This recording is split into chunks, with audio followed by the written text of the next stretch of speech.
I always remember the mercy of God through the story of the prodigal son, na kahit gaano siya nagkasala, kahit gaano kalaki ng kanyang mga pagkakamali, ay winelcome pa rin siya ng kanyang ama na mapagmahal at mapagpatawad, na tumatakbo pa para salubungin siya. One thing that has really been important to me, not just this Holy Week, but throughout my entire life, has been hope.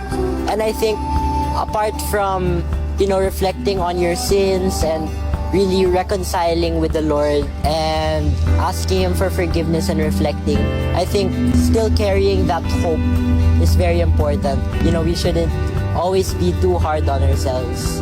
And apart from asking for forgiveness, we should also really recognize the blessings and the miracles that the Lord has brought into our lives. God bless you all. Happy Easter.